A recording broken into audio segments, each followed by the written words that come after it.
नमस्कार साथियों, आप देख रहे हैं यूपी समाचार। यहाँ पर आपको 20 मिनट में यूपी की 50 बड़ी खबरें मिलेगी, तो वीडियो को पूरा जरूर देखें। आज की पहली खबर, अग्निवीरों के लिए नया नियम, परमानेंट सैनिक बनने से पहले शादी पर रोक। अग्निवीर सैनिक जो आर्मी में स्थायी सैनिक बनने का सपना देख रहे हैं, उनके लिए काम की खबर है। इंडियन आर्मी की ओर से अग्निवीर सैनिकों के स्थायीकरण को लेकर एक नया रूल बनाया गया है। इस नए नियम के तहत अब जब तक अग्निवीर स्थायी नौकरी प्राप्त नहीं कर लेते हैं, तब तक वे शादी नहीं कर सकते हैं। अगर कोई अग्निवीर स्थायी सैनिक बनने से पहले विवाह कर लेता है, तो वो स्थायी होने के लिए एलिजिबल नहीं रहेगा और न ही इसके लिए आवेदन कर पाएगा।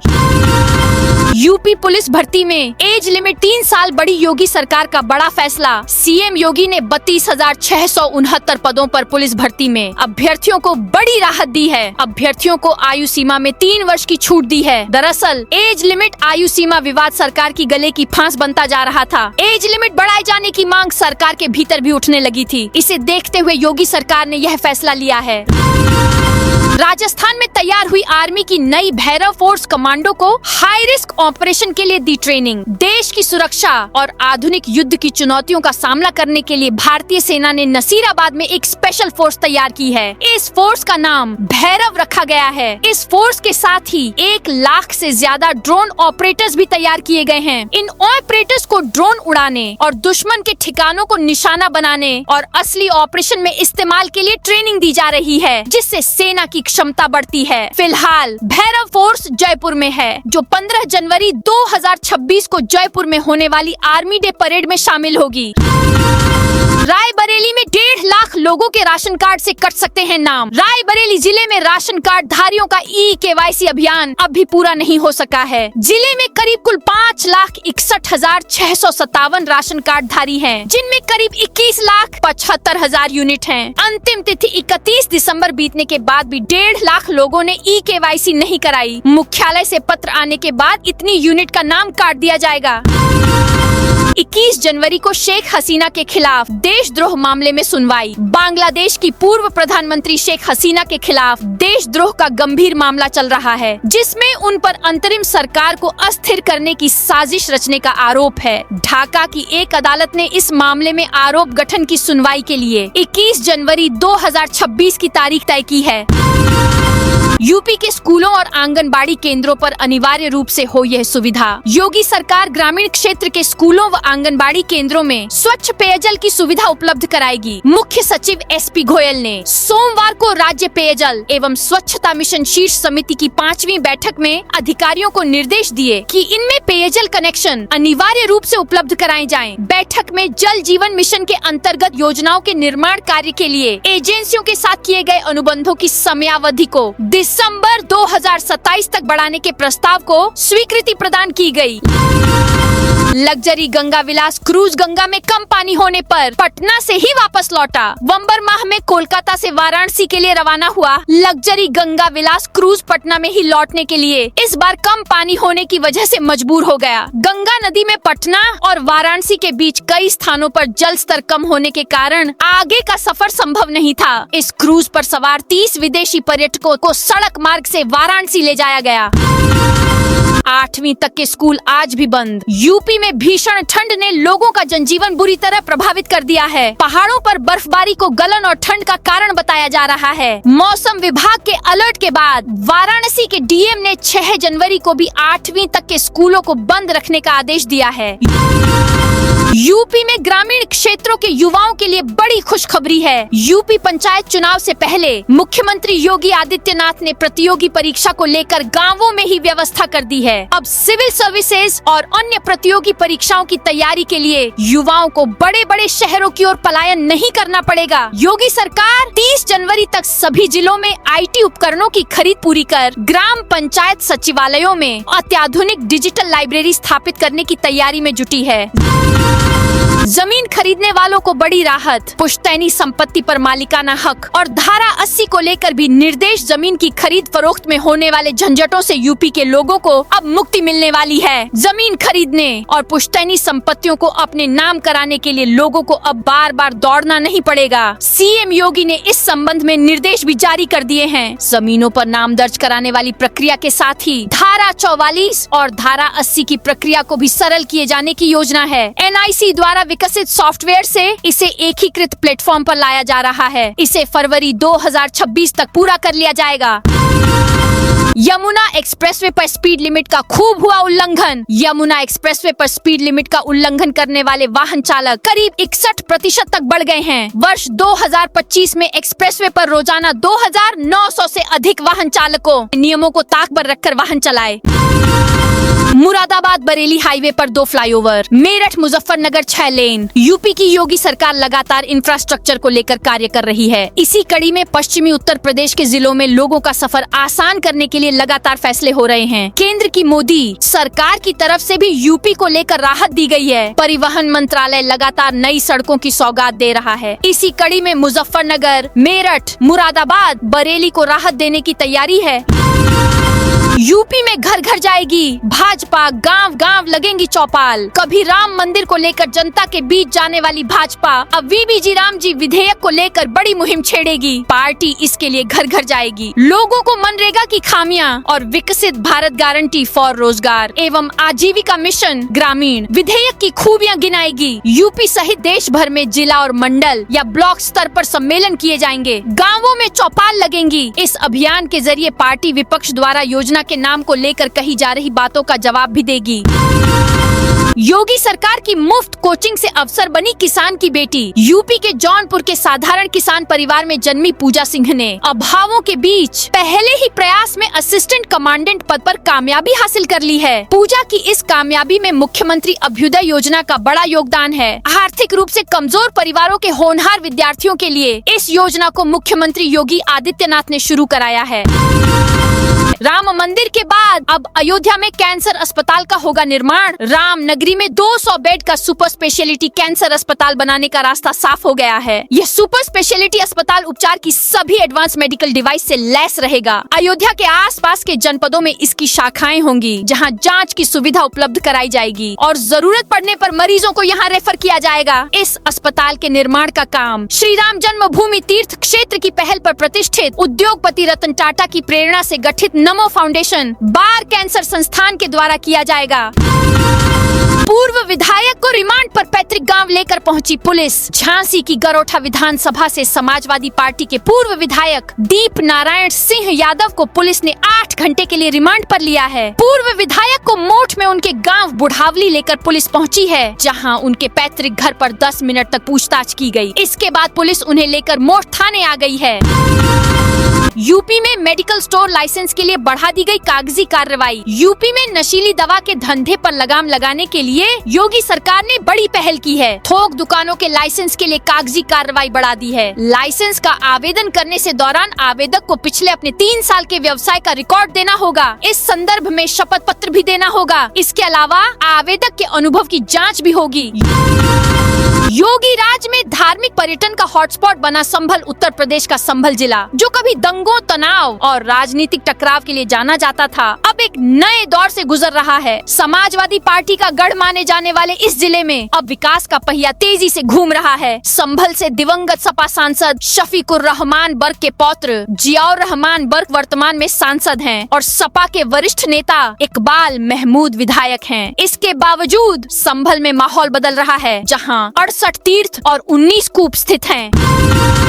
यूपी में पंचायत चुनाव की तैयारी के बीच 33 ग्राम पंचायतों के प्रधान मुश्किल में। यूपी के पंचायत चुनाव की तैयारियां तेज हैं। गांवों में भी ग्राम प्रधान और प्रधान प्रत्याशी भी तैयारी में लग गए हैं। इस बीच वित्तीय वर्ष 2022 से 23 में कराए गए विकास कार्यों के ऑडिट के दौरान अनियमितता पाए जाने पर यूपी के गोंडा जिले की 33 ग्राम पंचायतों के प्रधानों और सचिवों को खर्च के सापेक्ष अभिलेख नहीं देने पर डीएम प्रियंका निरंजन ने सख्त रुख अपनाया है। 33 ग्राम पंचायतों के प्रधान मुश्किल में आ गए हैं। यूपी बीजेपी अध्यक्ष गोरखपुर में काफिले में 150 गाड़ियां। यूपी बीजेपी के अध्यक्ष बनने के बाद पंकज चौधरी पहली बार गोरखपुर पहुंचे हैं। उनके साथ सांसद रवि किशन भी हैं। एयरपोर्ट पर चौधरी का जोरदार स्वागत हुआ। कार्यकर्ता ढोल नगाड़ों की धुन पर डांस करते रहे। एयरपोर्ट से निकलने पर चौधरी खुली कार में खड़े होकर लोगों का अभिवादन स्वीकार करते नजर आए। नेहा सिंह राठौर के पोस्ट को रिपोस्ट करने वालों की बढ़ेंगी मुश्किलें। गायिका नेहा सिंह राठौर के पहलगाम पोस्ट प्रकरण में लखनऊ की हजरतगंज पुलिस एक्शन में है। नेहा का बयान दर्ज करने के बाद पुलिस पोस्ट के बाद रिपोस्ट, लाइक और कमेंट करने वालों पर भी शिकंजा कसने जा रही है। पुलिस ने नेहा राठौर के इस पोस्ट पर रिएक्शन देने वालों की लिस्ट बनाने लगी है। इसके साथ ही नेहा के बयानों पर विधि विशेषज्ञों से राय लेगी। पुलिस नेहा के खिलाफ इलेक्ट्रॉनिक और वैज्ञानिक साक्ष्य संकलन कर रही है। बुलंदशहर से गाजियाबाद तक की खिलाड़ी पहुंची Kailash Prakash stadium. Kailash Prakash sports stadium में सोमवार सुबह 11 बजे से प्रदेश स्तरीय महिला हॉकी प्रतियोगिता के लिए मंडलीय ट्रायल का आयोजन किया गया। ट्रायल में मेरठ मंडल के 6 जिलों से महिला खिलाड़ियों ने हिस्सा लिया। इसमें बुलंदशहर, मेरठ और गाजियाबाद की लड़कियों की प्रमुख भागीदारी रही। प्रयागराज में एटीएस की 2 करोड़ वाली बोट से एंट्री। प्रयागराज में 3 जनवरी से माघ मेले की शुरुआत हो चुकी है। पौष पूर्णिमा पर्व पर 31 लाख श्रद्धालुओं ने त्रिवेणी में डुबकी लगाई। मेले की सुरक्षा व्यवस्था चाक चौबंद की गई है। पुलिस, एटीएस यानी एंटी टेररिस्ट स्क्वाड, खुफिया एजेंसियां तैनात हैं। एटीएस को 2 करोड़ की बोट मिली है जो जमीन और जल दोनों जगहों पर फर्राटा भर सकती है। फायर फाइटर्स के पास हाईटेक बाइकें हैं। ये कहीं आग की घटना पर 3 मिनट में रिस्पांस देंगे।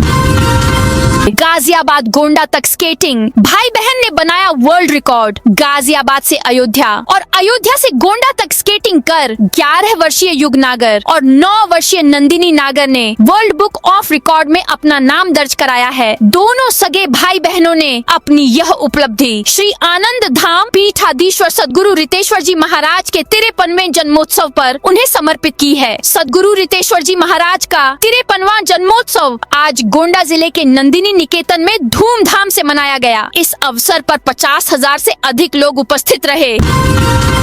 आगरा में 8 जनवरी तक 12वीं तक के स्कूल बंद। आगरा में सर्दी और गलन से जनजीवन प्रभावित हो रहा है। कोहरे व गलन को देखते हुए जिला प्रशासन ने 12वीं तक के सभी स्कूलों में 8 जनवरी तक अवकाश घोषित कर दिया है। राहुल गांधी ने जवाब देने के लिए लखनऊ कोर्ट से मांगा समय। राहुल गांधी के कथित विवादित बयान को लेकर लखनऊ की एमपीएमएलए कोर्ट में सोमवार को सुनवाई हुई। इस दौरान राहुल गांधी, सोनिया गांधी, प्रियंका गांधी वाड्रा और कांग्रेस अध्यक्ष मल्लिकार्जुन खड़गे की ओर से वकालतनामा दाखिल किया गया। राहुल के वकील ने जवाब दाखिल करने के लिए समय मांगा, जिसे कोर्ट ने स्वीकार करते हुए अगली सुनवाई की तारीख 31 जनवरी 2026 तय की है। अखिलेश से मिलने पहुंचे नागा साधु दशनाम। जूना अखाड़ा वाराणसी के साधु संत सोमवार को सपा मुख्यालय पहुंचे। साधु संतों ने अखिलेश यादव से मुलाकात की और उनके उज्जवल भविष्य एवं 2027 के विधानसभा चुनाव में विजय का आशीर्वाद दिया। अखिलेश यादव ने साधु संतों का स्वागत एवं अभिनंदन किया। यूपी में पहाड़ों जैसी कंपा देने वाली ठंड पड़ रही है। पछुआ हवाओं ने गलन बढ़ा दी है। पिछले 24 घंटों के दौरान पारा सीजन में पहली बार 2.4 डिग्री सेल्सियस रिकॉर्ड किया गया। यह शिमला और मनाली 2.6 डिग्री सेल्सियस से भी कम था। सोमवार सुबह बलिया, झांसी, गोरखपुर समेत 50 जिले घने कोहरे की चपेट रहे। ओस की बूंदें रिमझिम बारिश जैसी पड़ी।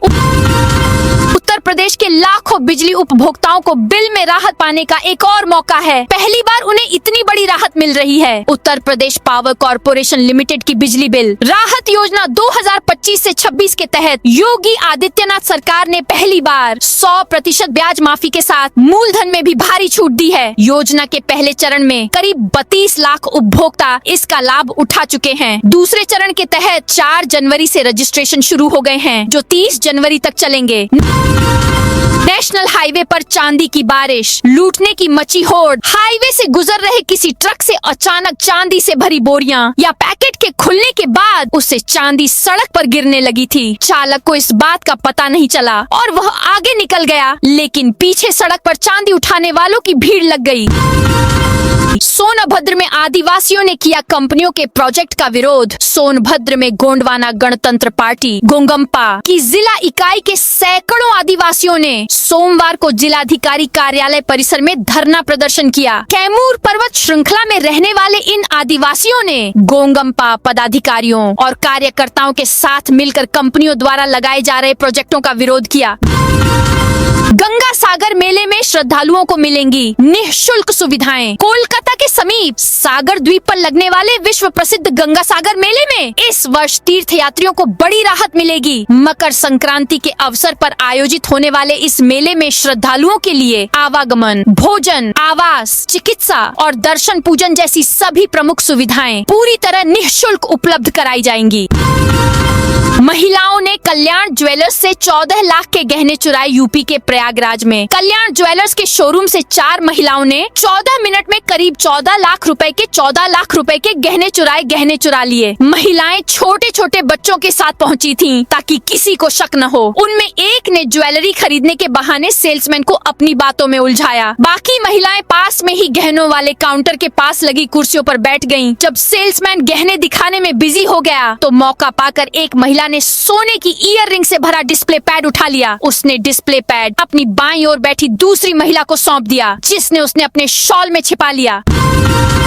योगी SIR के आंकड़े लेकर मोदी से मिले। सीएम योगी सोमवार को दिल्ली दौरे पर हैं। यहाँ उन्होंने पीएम मोदी से मुलाकात की। योगी ने मोदी को राम मंदिर का प्रतीक चिन्ह भेंट किया। दोनों के बीच करीब 1 घंटे तक मुलाकात हुई। बैठक के दौरान योगी के पास एक फाइल दिखी। माना जा रहा है कि इसमें यूपी में SIR के आंकड़े थे। सूत्रों के मुताबिक दोनों के बीच SIR और प्रदेश सरकार के आगामी कामकाज को लेकर बात हुई। योगी ने पीएम को SIR के बारे में विस्तार से जानकारी दी। पीएम को जेवर एयरपोर्ट और गंगा एक्सप्रेसवे के लोकार्पण समारोह और अगले महीने संभावित ग्राउंड ब्रेकिंग सेरेमनी का न्योता भी दिया। सीएम ने केंद्रीय मंत्री JP नड्डा से भी मुलाकात की है। सहारनपुर निगम के जन्म मृत्यु विभाग में नगर आयुक्त का निरीक्षण। सहारनपुर में नगर आयुक्त शिपुगिरी ने सोमवार को नगर निगम के जन्म मृत्यु विभाग का औचक निरीक्षण किया। उन्होंने प्रमाण पत्र लेने आए लोगों से सीधे बातचीत कर उनकी समस्याएं जानी। नगर आयुक्त ने निगम परिसर में बनी आवेदन खिड़की पर भी पहुंचकर आवेदकों और कर्मचारियों से वार्ता की तथा प्रमाण पत्र समय से निर्गत करने के लिए व्यवस्थाएं सुधारने के निर्देश दिए।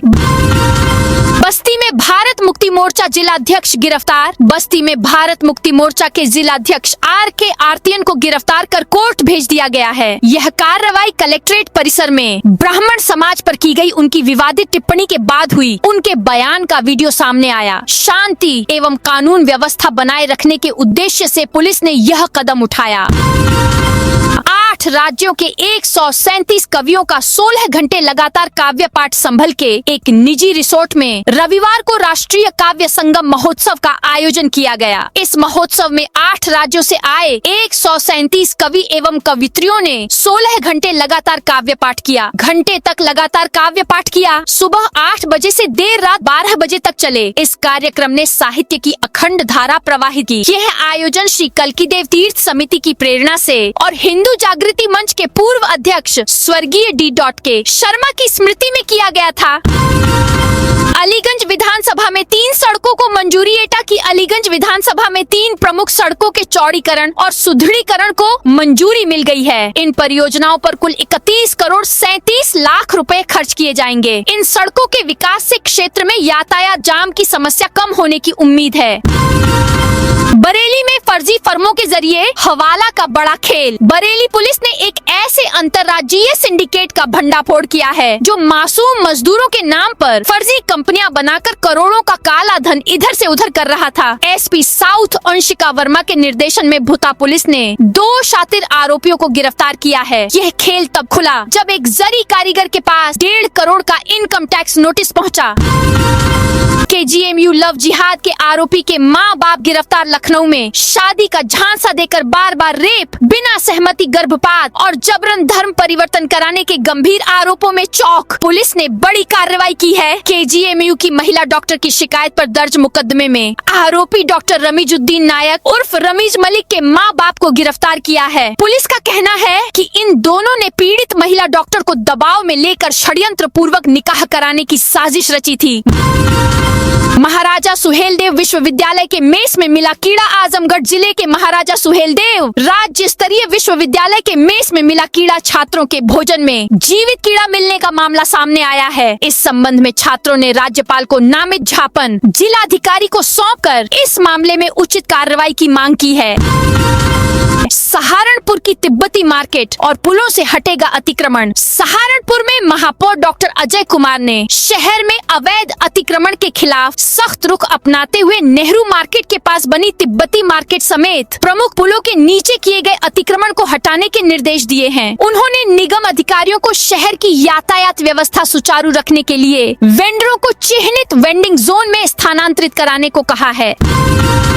जौनपुर में पीजी की 4 परीक्षाएं स्थगित। जौनपुर स्थित वीर बहादुर सिंह पूर्वांचल विश्वविद्यालय ने परास्नातक सप्तम सेमेस्टर के 4 प्रश्न पत्रों की परीक्षाएं स्थगित कर दी हैं। विश्वविद्यालय ने इन स्थगित परीक्षाओं के लिए नया कार्यक्रम भी जारी कर दिया है। स्थगित की गई परीक्षाओं में 6 जनवरी को उर्दू का क्लासिकल गजल, 7 जनवरी को कॉमर्स का एडवांस बिजनेस इकोनॉमिक्स, 19 जनवरी को हिंदी का भक्तिकालीन काव्य और 20 जनवरी को भूगोल का एनवायरमेंटल ज्योग्राफी तथा समाज शास्त्र का contemporary Indian society and culture प्रश्न पत्र शामिल हैं। सांसद इमरान मसूद बोले, जमानत मौलिक अधिकार। दिल्ली दंगों की कथित बड़ी साजिश से जुड़े मामले में आरोपी उमर खालिद और शर्जील इमाम को सुप्रीम कोर्ट से राहत नहीं मिली है। सुप्रीम कोर्ट ने दोनों की जमानत याचिका खारिज कर दी। इस फैसले के बाद सियासी हलकों में बहस तेज हो गई है। कांग्रेस सांसद इमरान मसूद ने सुप्रीम कोर्ट के इस निर्णय पर सवाल उठाते हुए कहा कि जमानत को मौलिक अधिकार के तौर पर भी देखा जाना चाहिए। बलरामपुर में हाईवे से अतिक्रमण हटाया। बलरामपुर में लगातार हो रही सड़क दुर्घटनाओं को देखते हुए जिला प्रशासन ने सख्त कार्रवाई की है। राष्ट्रीय राजमार्ग से खुईकल्ला के चौराहों पर किए गए अवैध अतिक्रमण को हटाने के लिए एक सघन अभियान चलाया गया। इस दौरान JCB मशीन की मदद से सड़क किनारे और चौराहों पर बने अस्थायी कब्जों को ध्वस्त किया गया। यह कार्रवाई इसलिए महत्वपूर्ण है क्योंकि 2 दिन पहले भी इसी स्थान पर अतिक्रमण हटाया गया था। इसके बावजूद अवैध कब्जे फिर से स्थापित हो गए थे, जिसके बाद प्रशासन ने दोबारा अभियान चलाकर इन ढांचों को ध्वस्त किया। सुल्तानपुर में अतिक्रमण हटाओ अभियान। सामान जब्त। सुल्तानपुर में सोमवार को नगर पालिका प्रशासन ने पुलिस बल के साथ अतिक्रमण हटाओ अभियान चलाया। इस कार्रवाई के दौरान नाली के बाहर रखा सामान जब्त किया गया, जिससे दुकानदारों में हड़कंप मच गया। अभियान के तहत पालिका कर्मियों ने मेज, कुर्सी, स्टैंड और कैरेट जैसे सामानों को जब्त कर ट्रैक्टर ट्रॉली में लादा। तो दोस्तों, यह थी आज उत्तर प्रदेश के सभी जिलों की दिन भर की ताजा और बड़ी खबरें।